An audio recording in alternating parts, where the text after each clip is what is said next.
hope you had a wonderful weekend and you're ready to go win the week. I am very excited about our series we're going to be talking about in Huddles. Ed Milet's book, The Power of One More.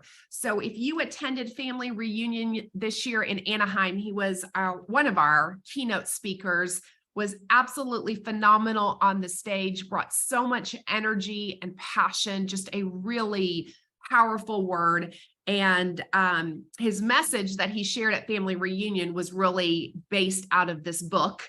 And so I thought it would be a great series for us to dive into on Huddle.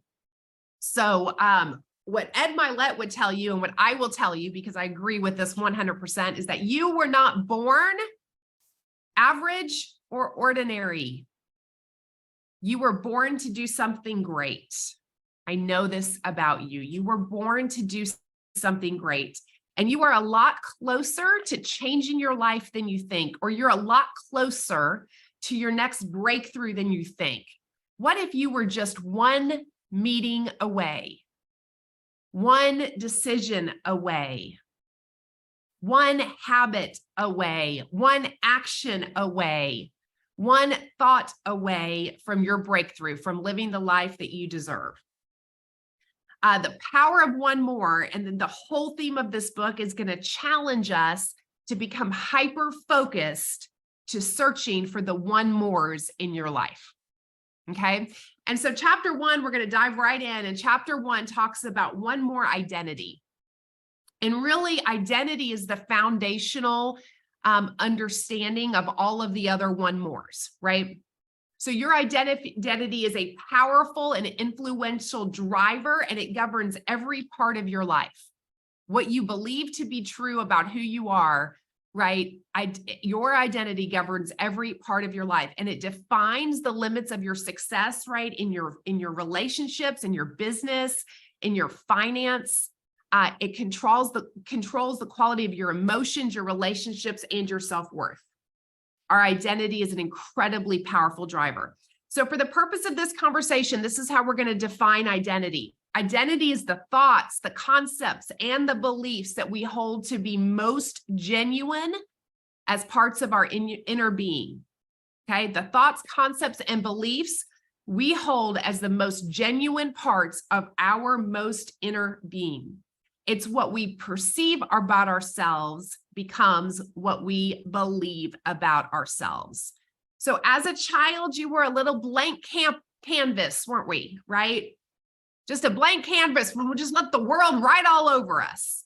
Right? And throughout our upbringing, we had probably most of us had both positive and negative things written on our canvases. Right? And what happens is, as adults, then, when we start to really have the power to change what is written on those canvases, what we realize is it doesn't just happen automatically, right? Life doesn't go erase wrong ways of thinking on its own, right? We have to really get intentional about choosing to align with our identity. So think about your identity like a thermostat. If you are a bold graduate, you know about the financial thermostat. We've talked about that many times, but this idea of a thermostat really is powerful for not just our finances, it's for really every area of your life. So each and every one of us, our identity is like a thermostat, and it's set on a certain number of degrees, okay? And I would say that this could vary, right? We could have a financial thermostat that's set on 75 and a relationship thermostat that's super healthy is set on 100. Okay. So it's not necessarily a one size for every area. We could have a health thermostat that's at 50, right? That's really struggling. We could have a business thermostat that's at 86. Okay. It could all be different, but essentially your internal thermostat sets the conditions of your life. Your internal thermostat sets the conditions of your life. So if you are a 75-degree person, you are only going to let life get you to 75 degrees. If you are a 50-degree person, life will only get you to 50 degrees. If you are a 100-degree person, right, then you're going to have the opportunity, the potential up to 100 degrees. And I'm not saying that there's even a limit on our thermostats to 100 degrees. So if your thermostat is set correctly, you will transcend conditions and find success regardless of external conditions. Okay, meaning if your thermostat is healthy at home and you have it set on, let's just say 75 and it's 120 degrees, it's still going to be at 75, right? It's going to transcend external conditions. So here's the truth. And that is you can acquire all of the talents, skills, and abilities to get what you want. But until they align with your identity, you will always fall short of those goals. I'll say that one more time. You can acquire all of the talents, all of the skills, all of the abilities, and until they align with your identity, you will always fall short of those goals. So I want you to consider in your life where maybe you're hitting a ceiling of achievement. Doesn't mean you're failing. It just means that you're hitting a ceiling of achievement and you're not able to get to that next level, or you bust past it. And then all of a sudden your thermostat cools you back down, right? You have a great few months of lead generation and production, all of this. And then all of a sudden you're cooled back down, right? You started a relationship, great, healthy, cooled back down, right? Getting on your eating plan, lose a bunch of weight, cool it back down, right? What is it that we're cooling back down, right? So we will always subconsciously go back to our thermostat. And this is the part that I thought was so powerful. And he said, we don't even realize we're doing it because what we end up doing is we find excuses. Things like, well, I got sick, and so I wasn't able to go to the gym for like a month because of all the congestion, and so I'm kind of back where I started. Well, great excuse. And is it true that could be a reality? Right? But when our thermostat is there and we're cooling ourselves, if our thermostat is up, we're going to find a way to bounce back from that. If that is truly a self-sabotage, actually lowering us back down to our thermostat, then we're not going to bounce back from that setback. Okay. So self-confidence is the external manifestation of your internal identity. Okay. Self-confidence is the external manifestation of your internal identity. And we have talked about this several times on Huddle before, but self-confident people share one thing in common. They keep promises to themselves.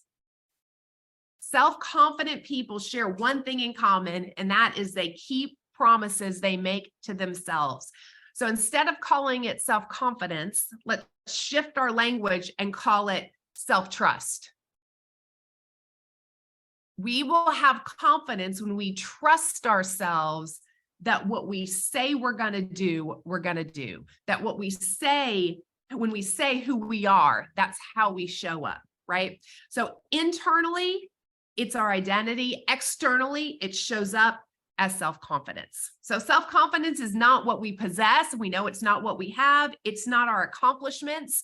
It's not our rankings on the DPR production charts. That is not our self-confidence or our identity. It's not what other people say about us. It is not about how we look, right? It is truly something internal that transcends all of that. Okay, so I'm going to give you 3 things he says to focus on if we need to change our identity in a particular area of our life, if we need to raise our thermostat, right? 3 things. Number 1, faith. Number 1 is faith.